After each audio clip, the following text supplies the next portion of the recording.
Hello বন্ধুরা, পরিচালনে আপনাদের সবাইকে স্বাগত। আশা করি আমার ভিডিওটা যে যেখান থেকে দেখছেন সকলেই সুস্থ আছেন, ভালো আছেন। আজ আমি আবারও চলে এলাম একটি দুর্দান্ত স্বাদের রেসিপি নিয়ে। আজকের রেসিপি খাসির মেটে চচ্চড়ি। খাসির মেটে চচ্চড়ি বানানোর জন্য আমি এখানে খাসির মেটে ভালো করে ধুয়ে পরিষ্কার করে নিয়েছি। মেটে একটু ভালো করে ম্যারিনেশন করে নিতে হবে। ম্যারিনেশনের জন্য আমি দিয়ে দিলাম আদা রসুন বাটা আর কিছুটা পরিমাণ টক দই। এবারে এতে কিছু গুঁড়ো মশলা অ্যাড করে দিতে হবে। দিয়ে দিলাম 1 চামচ হলুদ গুঁড়ো, 1 চামচ জিরের গুঁড়ো, 1 চামচ ধনের গুঁড়ো আর দিয়ে দিচ্ছি 1 চামচ লঙ্কার গুঁড়ো। এবারে পরিমাণ মতো সর্ষের তেল দিয়ে সব একসাথে ভালো করে একটু মেখে রেস্টে রেখে দেবো কিছুক্ষণের জন্য।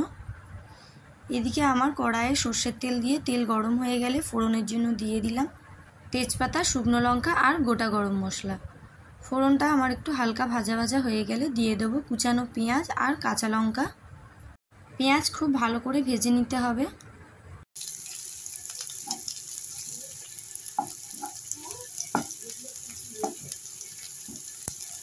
পেঁয়াজ আমার ভালো করে ভাজা হয়ে গেছে, পেঁয়াজের রঙটাও বাদামি টাইপের হয়ে গেছে।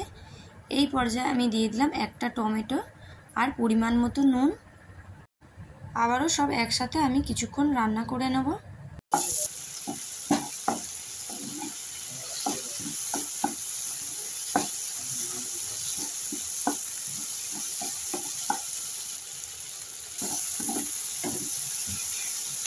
টমেটো নরম হয়ে যাওয়া পর্যন্ত আমি রান্না করে নিয়েছি। এখন আমি দিয়ে দেবো ম্যারিনেট করে রাখা মেটে।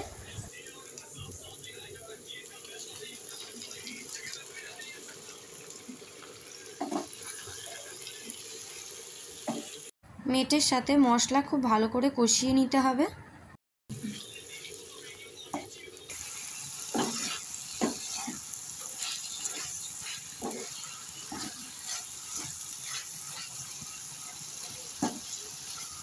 কালারের জন্য দিয়ে দিচ্ছি সানরাইসের কাশ্মীরি লঙ্কার গুঁড়ো।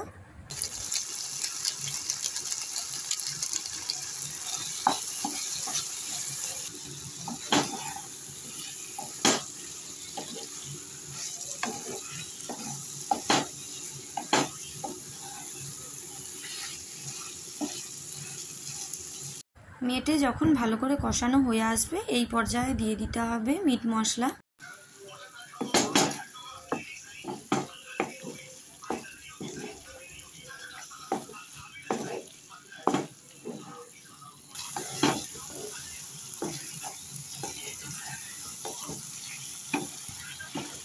মেটে আমার খুব ভালো করে কষানো হয়ে গেছে, মশলা থেকে তেলও সাইড হয়ে গেছে। এই পর্যায়ে আমি দিয়ে দিলাম গরম জল। আবারও আমি কিছুক্ষণ রান্নাটা করে নেব। মেটে খাসির মাংসের মতো সেদ্ধ হতে খুব একটা বেশি সময় লাগে না, তাই আমি 4 থেকে 5 মিনিটের মতো রান্নাটাকে করে নেব।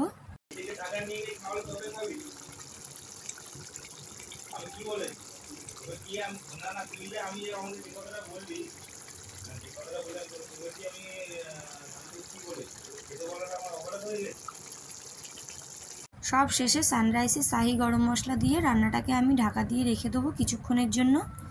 আজকের রান্না আমার তৈরি, খাসির মেটের চচ্চড়ি।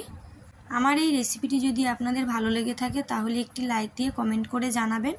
ভিডিওটি অনেক অনেক শেয়ার করার অনুরোধ রইল।